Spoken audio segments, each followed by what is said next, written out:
At his son's wedding they gave me a seat in the back. Called me, Dad's mistake. I waited until dessert.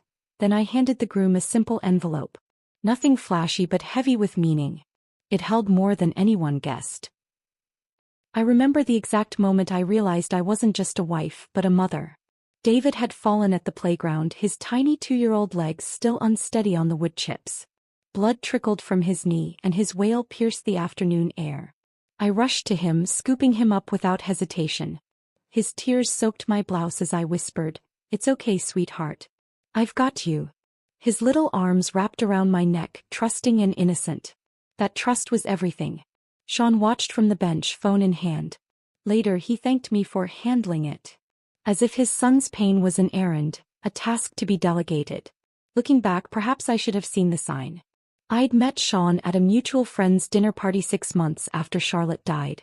He seemed hollowed out by grief, a man struggling to balance work and a toddler. I fell for his quiet determination, his gentle way with David. We married quickly, too quickly perhaps. But the sight of David's wide eyes watching me every morning as I made his breakfast cereal made every doubt vanish.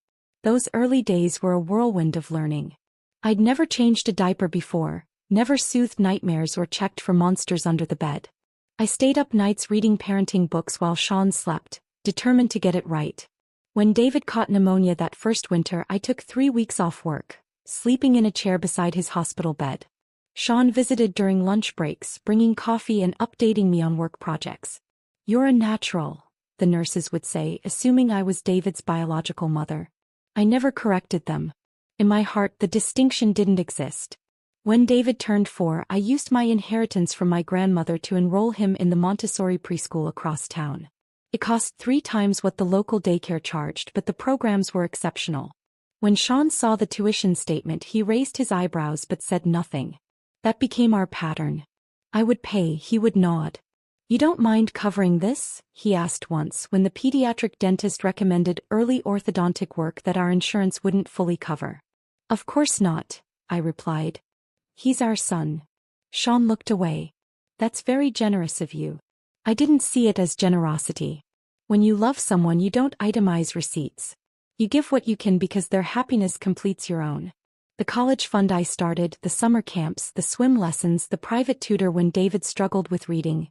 These weren't financial transactions but expressions of love. David's 5th birthday was when I first noticed the shift. Sean took him shopping for presents without inviting me along. When they returned, David clutched a photo album. "Daddy showed me pictures of my real mommy," he announced, eyes bright. "She was beautiful." My heart twisted but I smiled. She absolutely was, sweetheart. That night I asked Sean why he hadn't included me. "He needs to know about Charlotte," he said simply. "I don't want him forgetting where he came from." "I would never want him to forget," I replied. "But I'm here too." Sean's eyes cooled. In a different way. The word real became a splinter in our home, small but perpetually painful. "My real mom liked strawberry ice cream too," David would say. Or, "Did my real mom know how to French braid like you do?" Each time I'd swallow the hurt and respond with stories about Charlotte that Sean had shared with me. I refused to make David feel guilty for his curiosity. When David was 7, he made a Mother's Day card at school. I found it tucked deep in the trash. "Happy Mother's Day," crossed out and replaced with, "To Eleanor" in Sean's handwriting. I cried in the laundry room that evening, the washing machine's hum masking my sobs. Yet there were beautiful moments too. The night David crawled into my bed during a thunderstorm, seeking comfort from me instead of his father. The proud smile he flashed when I cheered louder than anyone at his first soccer goal. The time he fell asleep against my shoulder during a long car ride, completely trusting. "Why doesn't David call you Mom?" my sister asked during a rare visit. We were watching him play in the yard, Sean at work. "It needs to be his choice," I replied. "I don't want to pressure him." "But you are his mom," she insisted. "In every way that counts." Perhaps that was my mistake, believing that love speaks for itself, that actions translate clearly without words to frame them, that Sean would honor my role even if he didn't acknowledge it publicly. By David's 10th birthday, Sean had grown distant not just from me but from home itself. Business trips lengthened. Weekend golf games multiplied. I became both parents by default, attending every parent-teacher conference alone, solving every childhood crisis solo. What I wouldn't see, was what happened during those rare father-son outings. How Sean would casually mention that I wasn't blood family. How he would show pictures of Charlotte saying, "Your mother would be so proud," with pointed emphasis. How he would correct David if he slipped and called me anything close to mom. "Eleanor is very kind to help out with you," he would say, as if I were an au pair rather than the woman who held our family together. The damage accumulated gradually like rainwater eroding stone. David grew more formal around me, the easy affection of early childhood hardening into polite distance. By 12 he knocked before entering rooms I occupied. By 13 he stopped seeking my advice on friends, school, his changing body. I convinced myself it was normal adolescence, that all teenagers pull away before returning. I told myself that the foundation we'd built would eventually reassert itself. I believed that truth, my daily hourly love, would ultimately speak louder than whatever narrative Sean was constructing. I was wrong. The seeds Sean planted grew roots, twisted and binding. What I didn't understand then was that love isn't always enough. Sometimes it needs advocates, defenders, witnesses. Sometimes silence isn't graceful acceptance but slow surrender. And so the years passed with me pouring love into a vessel that leaked, never knowing that someone else was drilling the holes. The shift happened so gradually I almost couldn't pinpoint when the child who once sought my comfort became the teenager who barely met my eyes across the dinner table. David turned 14 on a crisp autumn day. I'd spent weeks planning a surprise party, coordinating with his friends' parents, decorating the basement with gaming themes he loved. When the moment came and everyone shouted, "Surprise!" his smile was genuine, until he saw me standing there holding his favorite chocolate cake with 14 carefully placed candles. "Thanks," he said flatly before turning to high-five his friends. No hug. Not even the quick, embarrassed one I'd grown accustomed to receiving in public. Later that evening, after his friends had gone home, I handed him a small box containing the vintage watch I'd tracked down, identical to one his grandfather had owned, according to Sean's stories. "This is nice," David said, barely glancing at it before setting it aside. He saved his real enthusiasm for Sean's gift. A gaming system Sean had contributed nothing toward researching but had allowed me to purchase and wrap with his name alongside mine. "Dad, this is exactly what I wanted," he exclaimed, giving Sean the warm embrace I'd been denied. I retreated to the kitchen, busying myself with cleaning up wrapping paper, pretending the slight hadn't cut deep. That year marked the beginning of many silent birthdays. My cards received courteous acknowledgments. My gifts earned perfunctory thanks. The distance expanded into everyday life. Conversations dwindled to logistics. Dinner times, school schedules, weekend plans. One evening when David was 15, I noticed him struggling with geometry homework. Math had always been our thing.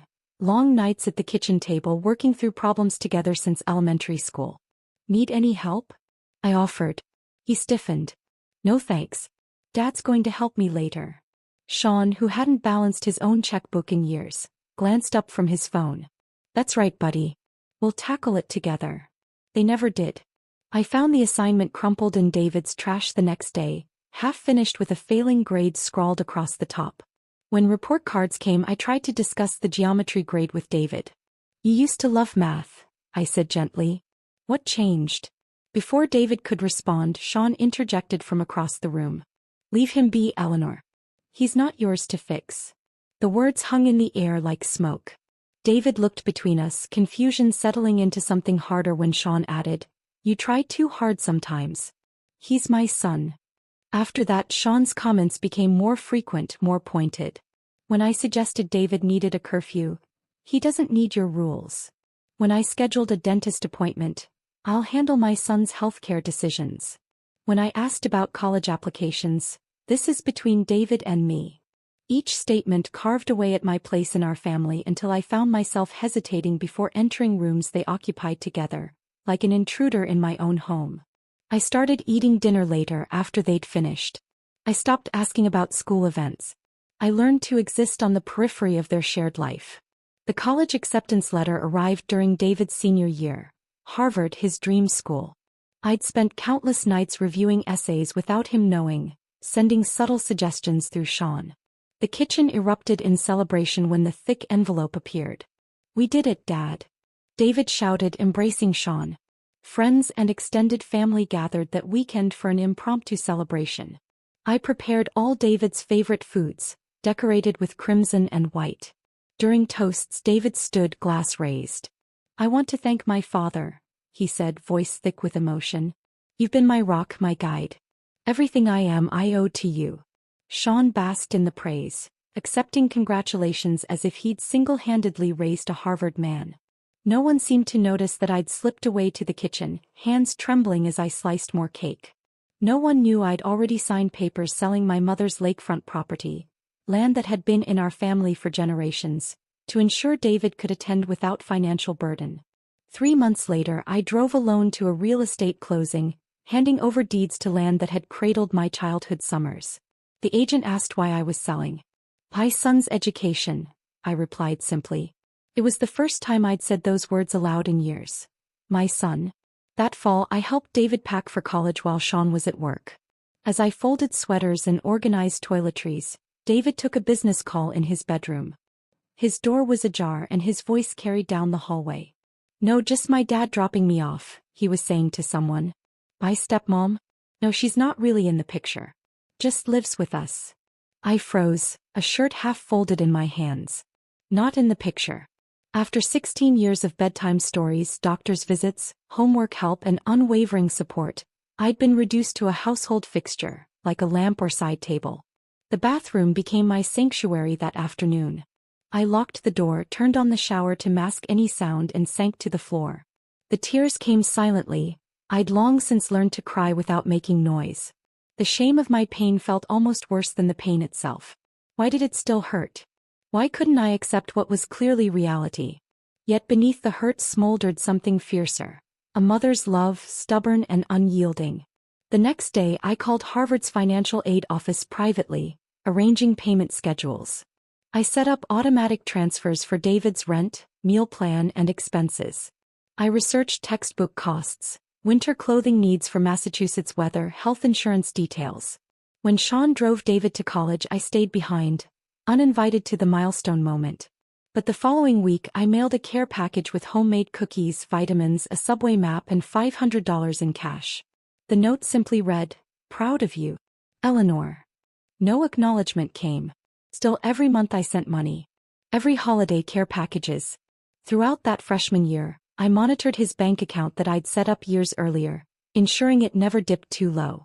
When flu season hit Cambridge, I arranged for soup delivery to his dorm room. When winter break approached, I quietly paid for his flight home. Sean took full credit for David's success at parent weekends in phone calls and social media posts. I remained invisible, a ghost mother present only in the invisible safety net I maintained.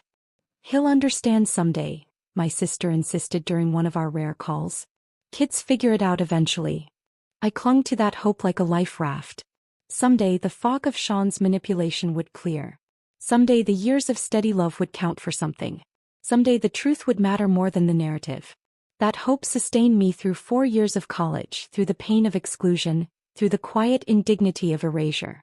It wasn't much, but it was enough to keep me going. One day at a time, one care package at a time, one silent act of love at a time. The day the wedding announcement came, I was tending to my small garden. Spring blossoms had just begun to appear, tiny bursts of color against the dark soil. The mailman waved from his truck as I knelt among the daffodils. Inside the pile of bills and advertisements lay a cream-colored envelope with elegant script. My hands trembled slightly as I read the announcement. David, now 26 and working at a prestigious law firm, was marrying Kelly Robinson. I'd never met her, though I'd seen photos on social media.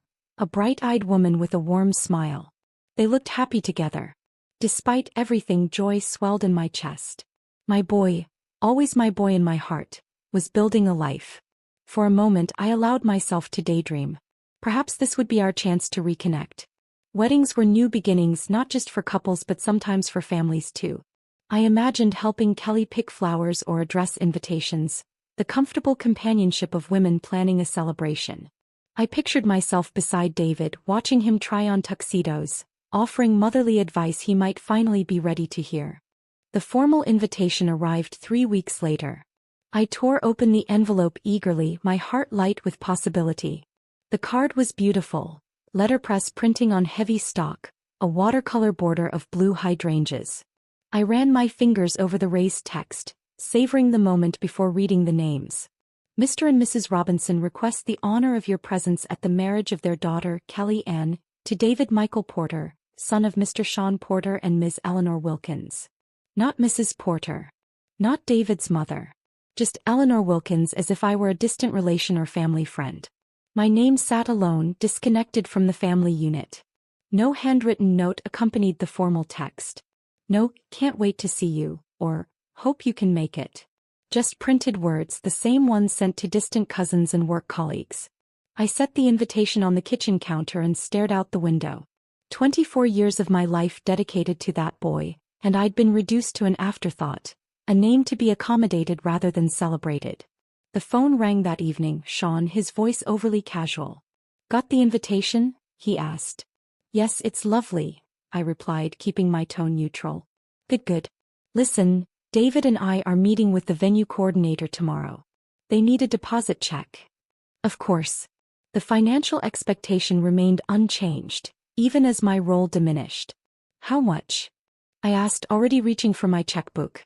The amount he named made me wince, nearly a third of what remained from my aunt's inheritance. But I wrote the check without comment and left it in Sean's home office. 2 days later, a text from Sean. Caterer needs deposit too. Sending details. No invitation to join the tasting. No request for input on the menu. Just the expectation of payment. In the months that followed, I became a silent investor in a production where I had no creative input. Florist bills appeared on my desk with post-it notes in Sean's handwriting. David's wedding. Photographer deposits, band bookings, transportation arrangements. All presented as fait accompli, with only the financial obligation left for me to fulfill. I drained my savings account. I liquidated stocks my father had given me decades ago. I never complained, never questioned. Each check I wrote felt like a final act of motherhood.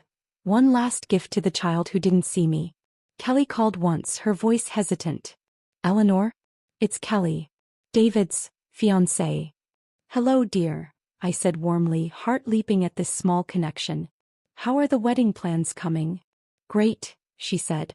David's dad has been so helpful. I just wanted to check if you're coming to the rehearsal dinner?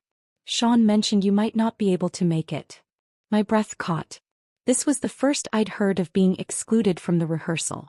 I hadn't heard about any scheduling conflict, I managed. Oh. Well, it's at the country club on Friday at 7.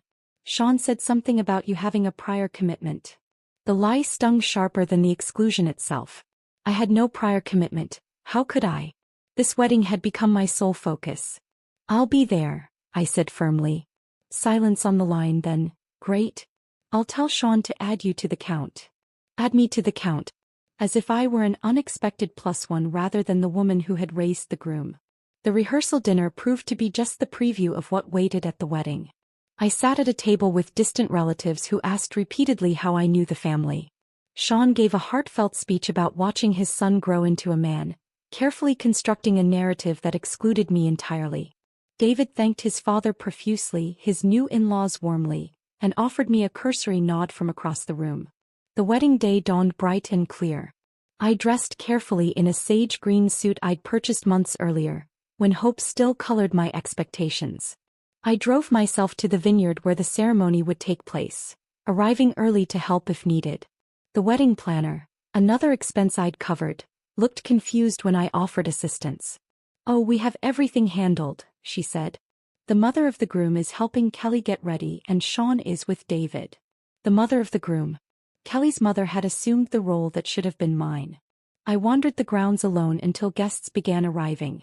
The ceremony space was beautiful. White chairs on a lawn overlooking rolling vineyards, an arch of blue and white flowers where the couple would exchange vows. I found my program on a seat in the back row, far from where family would sit. As I settled into my assigned place, I overheard 2 women behind me. Which one is she? One whispered. Back row, green suit. Dad's first mistake, the other replied with a chuckle. The real mom died years ago. Dad's first mistake. The words carved into me like a physical blow. Is that how I'd been described to others? As Sean's error in judgment, A regrettable detour in the family story? I sat frozen as the ceremony began, as David and Sean walked down the aisle together, as vows were exchanged and rings presented. I smiled mechanically in all the right places, applauded when others did, stood when directed.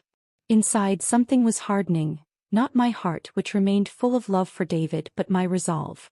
At the reception, my isolation became physically manifest.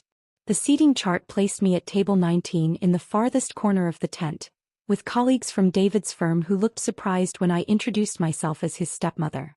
From my peripheral position, I watched the family table laugh and toast, a tight circle of belonging from which I'd been deliberately excluded. I considered leaving. The humiliation burned like acid, eating away at my composed exterior. What was the point of enduring more of this calculated erasure?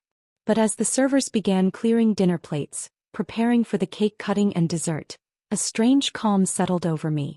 I reached into my handbag and felt the edge of the envelope I'd placed there that morning.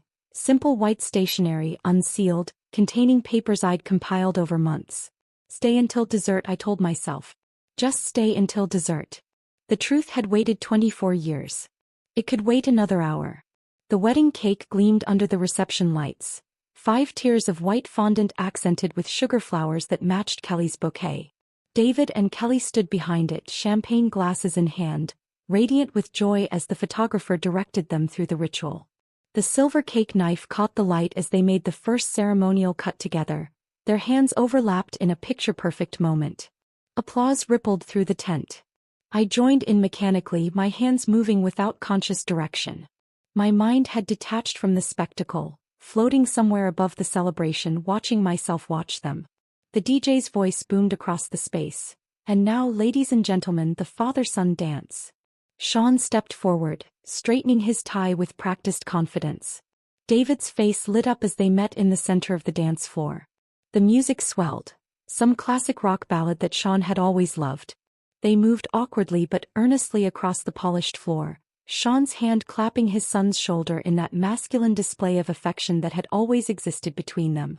Ladies and gentlemen, David called out as the song ended, his voice thick with emotion, a toast to my father, my greatest role model and best friend. Glasses raised throughout the room. Sean basked in the adoration, his arms slung casually around David's shoulders. Neither of them glanced toward table 19. The moment crystallized 24 years of invisibility. I could have been any stranger, any distant acquaintance witnessing this celebration. No one would have known I'd been the one to teach David to tie his shoelaces, to help him through his first heartbreak, to drive him to SAT prep classes every Saturday for 6 months. As the servers circulated with cake slices, I knew my moment had arrived. My fingers found the envelope in my purse. A simple white rectangle containing 2 decades of bank statements, canceled checks and transfer receipts. I'd compiled them methodically over 3 months, retrieving records from safety deposit boxes and old filing cabinets. The evidence of a mother's devotion, documented in cold financial terms. I stood, smoothing my skirt with suddenly steady hands. A strange calm had settled over me, the tranquility that comes with absolute certainty. I was done being erased. Done with the polite fiction that had defined our family. Done pretending that truth didn't matter.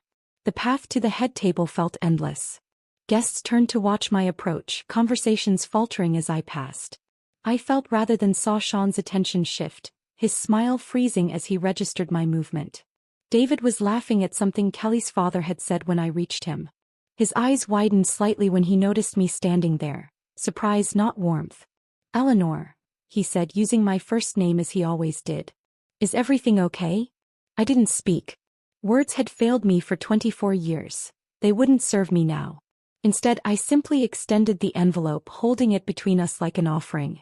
David hesitated before taking it, confusion evident in the furrow of his brow. "What's this?" I merely shook my head and stepped back. I'd delivered my message. The rest wasn't up to me. Sean moved forward, irritation flashing across his features. "Eleanor, this isn't the time for..." I turned and walked away before he could finish, my back straight, my steps measured. Behind me I heard Kelly ask, "What is it?" and David's murmured, "I don't know." I returned to my table but remained standing, watching from a distance as David opened the envelope. He pulled out the first sheet of paper. A bank statement from Harvard's bursar office, showing tuition payment from my personal account. Then another, the canceled check for his first apartment's security deposit.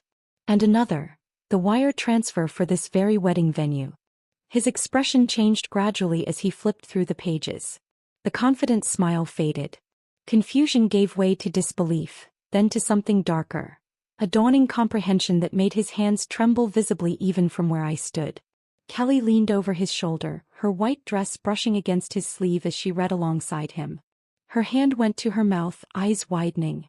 Sean stepped closer, attempting to see the documents, but David angled his body away. An instinctive movement that spoke volumes. The reception continued around them. Music playing, guests dancing, servers circulating with champagne refills. But at the head table, time seemed suspended in a bubble of revelation. David looked up, scanning the room. His eyes passed over me once, then returned, locking with mine across the distance. For the first time in years he truly saw me, not as his father's wife, not as a peripheral figure, but as a person with agency and history and unacknowledged sacrifice. Kelly touched his arm, leaning close to whisper something in his ear. He nodded slowly, still holding my gaze. Then Kelly straightened, her expression resolute as she surveyed the crowded tent. Her voice carried clearly through the ambient noise when she spoke to him. "Go get your mother." The word hung in the air like a spell. Mother. Not Eleanor. Not stepmom. Mother. David stood, the papers clutched in his hand. Sean reached for his arm, saying something urgent that I couldn't hear, but David shook him off with uncharacteristic firmness. Guests noticed the tension, conversations faltering as attention shifted toward the head table. The DJ, oblivious to the unfolding drama, continued playing upbeat dance music that now seemed jarringly inappropriate. I remained still as David made his way toward me, weaving between tables with purpose. His face had lost its celebratory glow, replaced by an intensity one hadn't seen since he was a determined child trying to master bicycle riding or complex math problems. 10 feet away. Then he stood before me, the documents still gripped tightly in his left hand. The wedding ring on his right hand caught the light, the ring I'd helped pay for without acknowledgement. "Is this true?" he asked, his voice barely audible above the music. "All of it." I nodded once. "Every penny." "The college tuition? My apartment? This wedding?" "Yes. Dad said he paid for everything. He told me." His voice trailed off, unwilling or unable to complete the thought. "I know what he told you," I replied simply. David looked down at the papers again, then back at me. Something shifted in his eyes. A recalibration of 24 years of carefully constructed narrative. "Why didn't you ever say anything?" he asked. The question contained multitudes. Why hadn't I corrected Sean's lies? Why hadn't I demanded recognition? Why had I allowed myself to be erased from our family story? "Would you have believed me?" I answered softly. The truth of that question landed like a physical blow. He wouldn't have. Sean's version of our family had been the only one David had ever fully accepted. Till now. The music faded as the DJ announced the bouquet toss would be next. Neither of us moved. The moment stretched between us, heavy with unspoken questions and 2 decades of misdirection. Then David did something he hadn't done since he was 12 years old. He reached for my hand.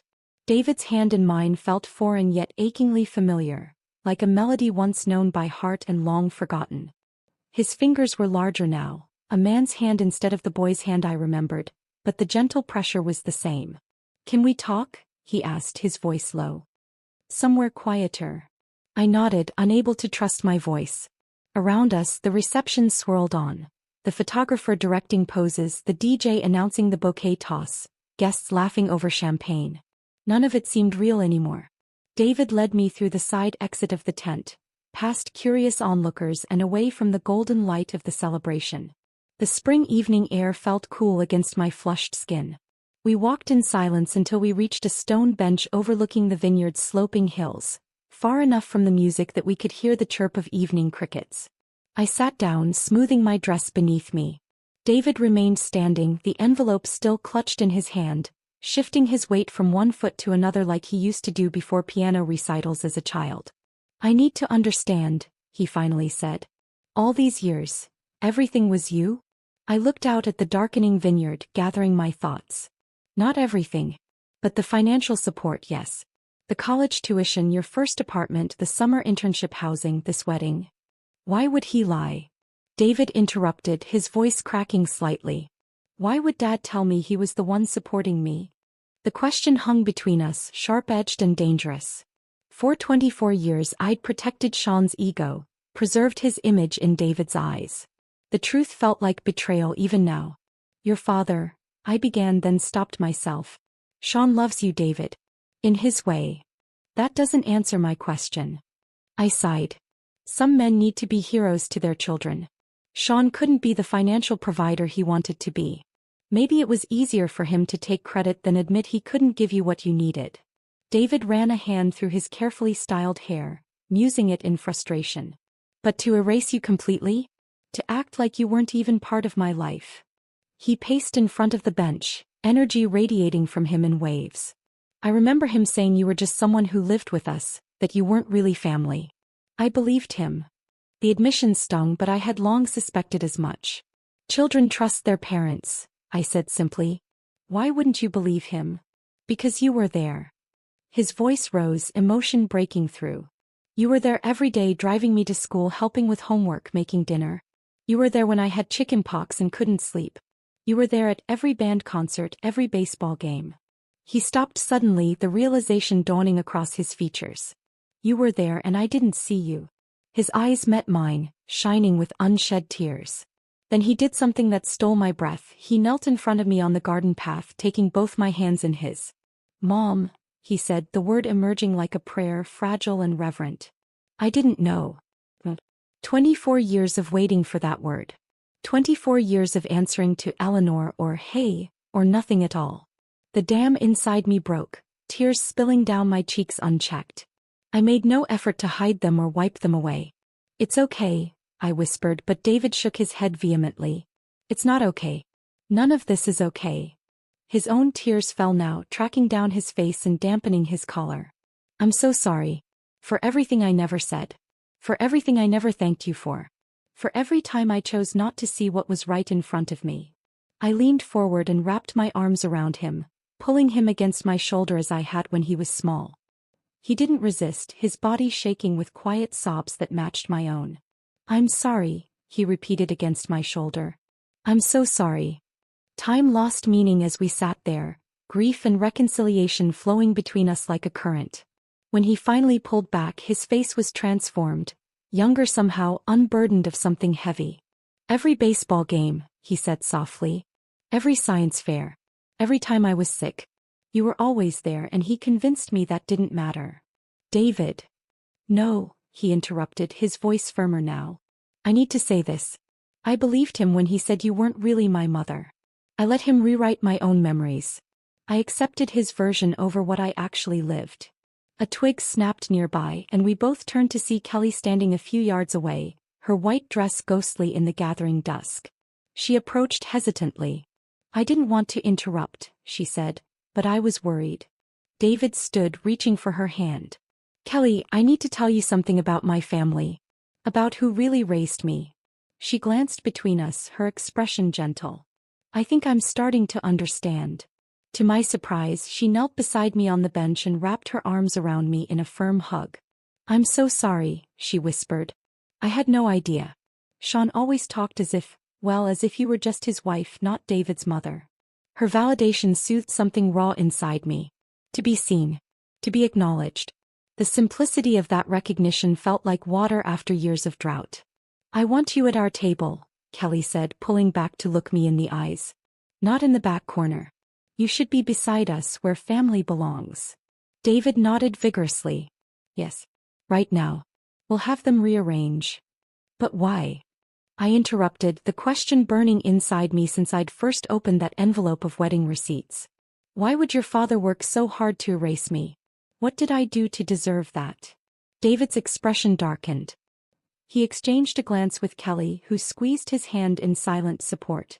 I think I know, he said slowly. And it has nothing to do with anything you did wrong. What then? David sat beside me, choosing his words carefully. All these years, Dad talked about how much he sacrificed for me after Mom, after Charlotte died. How he gave up everything to raise me alone. He wasn't alone, I said. I was there from the time you were 2. Exactly. But his whole identity became wrapped up in being the heroic single father. If he acknowledged your role, he'd have to share that identity. He'd have to share me. David's voice caught. And maybe face the truth that you were a better parent than he ever was.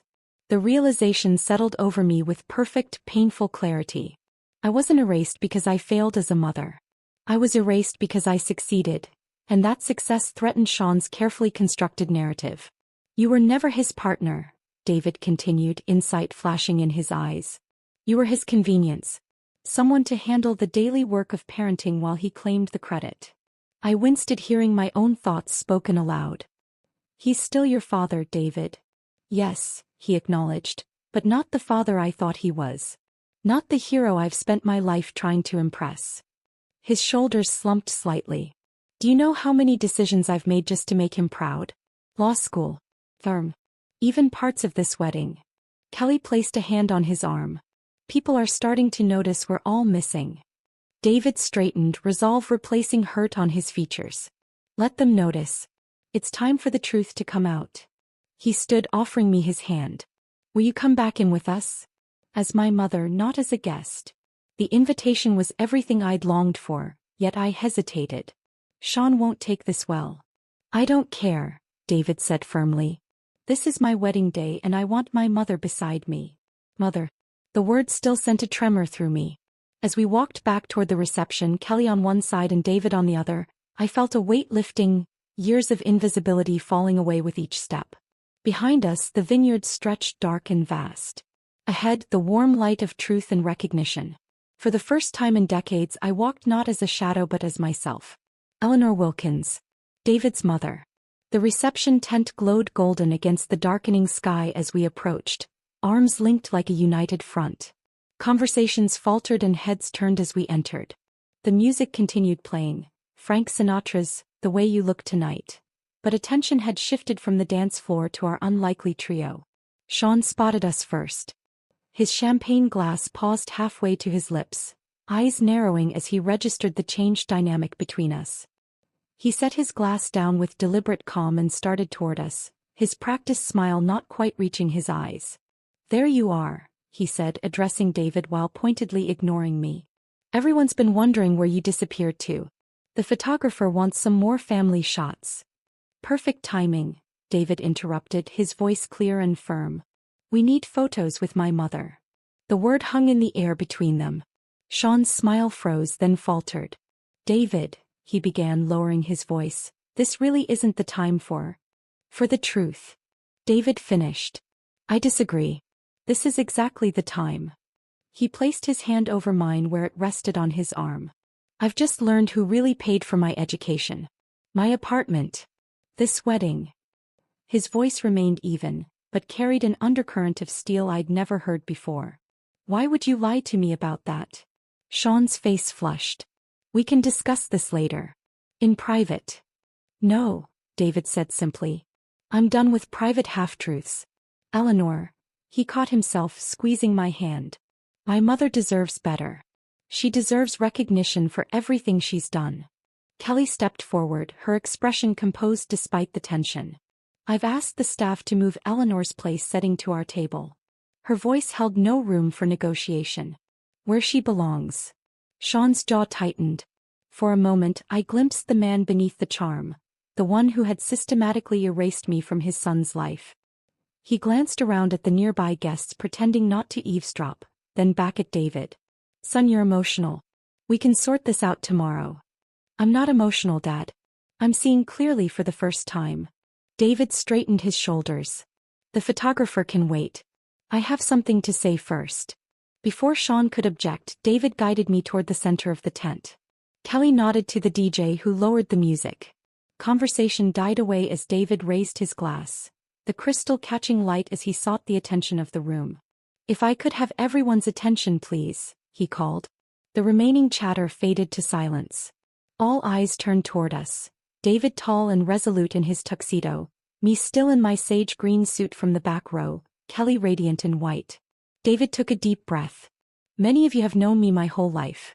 You've watched me grow up Graduate. Start my career. Today marry the love of my life. His voice was steady, carrying to the farthest tables. But I realize now that you've only known half my story. The half my father wanted you to see. A ripple moved through the crowd. Sean remained frozen at the edge of the gathering, face unreadable. I'd like to propose a toast, David continued, to the woman who gave me more than I ever knew, and never asked for anything in return. He turned to me, eyes shining with emotion. My mother, Eleanor Wilkins, who raised me, supported me, and loved me unconditionally, even when I failed to recognize that love. Murmurs spread across the room. Guests exchanged glances, recalibrating years of assumptions. I stood straight, chin lifted, neither denying nor affirming the whispers. The truth spoke for itself now. To my mother, David concluded, raising his glass higher. To Eleanor, Kelly echoed, raising her own glass. Glasses lifted throughout the tent, the gesture spreading like ripples on water. To Eleanor, voices repeated, some confused, some curious, all watching this unexpected drama unfold. I didn't search for Sean's reaction. It no longer mattered. Instead, I looked at David, really looked at him, and saw the little boy who once climbed into my lap for bedtime stories, now grown into a man brave enough to face uncomfortable truths. My smile came not from vindication but from peace, the quiet contentment of finally being seen after decades of invisibility. I hadn't been Dad's first mistake. I had been a mother. A real one. The toast complete, David leaned down to whisper, "I'm sorry it took me this long." "You found your way," I replied simply. The reception continued, transforming around us. Staff brought a chair to the head table, placing it between David and Kelly's parents. The photographer captured new combinations of family portraits, David with both his father and me, though Sean maintained rigid distance throughout. Guests approached tentatively at first, then with growing warmth, introducing themselves or reintroducing themselves, seeing me with new eyes. David always had the best Halloween costumes, one college friend told me. He said his moth. He caught himself. He said you stayed up all night making them. The dinosaur was my favorite, I replied with a smile. Green felt scales for days. You made that, he laughed. Legendary. We all wanted one. Such moments accumulated throughout the evening. Small recognitions, connections restored, history rewritten with truth rather than convenience. Not all reactions were positive. Sean's sister avoided me entirely. His college roommate muttered something about stirring up drama as he passed. But for each cold shoulder, there came a warm handshake, a genuine question, an acknowledgement of my place in David's life. The wedding ended near midnight. As guests departed with sparklers and well wishes, David embraced me one last time before leaving for the honeymoon suite. We'll talk more when Kelly and I get back from Bali, he promised. There's so much I want to know. So many years to catch up on. I'll be here, I assured him. I've always been here. Life after that night wasn't perfect. True healing never follows a smooth path. The first few family gatherings were awkward, Sean and I maintaining careful distance, sharing a son but little else. David sometimes overcompensated, including me in every decision, every celebration as if making up for lost time. But gradually a new normal emerged. David called regularly, not out of obligation but genuine desire to connect. He and Kelly visited for Sunday dinners, then later brought their daughter, my granddaughter, Emma Charlotte, named for both her grandmothers. When Emma was baptized, David asked me to stand as her godmother. You taught me what unconditional love looks like, he explained. That's what I want for her. The following May brought my first official Mother's Day. The doorbell rang early, revealing a delivery man struggling with an enormous bouquet of wildflowers. Not formal roses or lilies, but meadow blooms in riotous colors, the kind I'd always preferred. The card read simply, "You raised me twice, once with love, once with truth. I needed both. Love your son."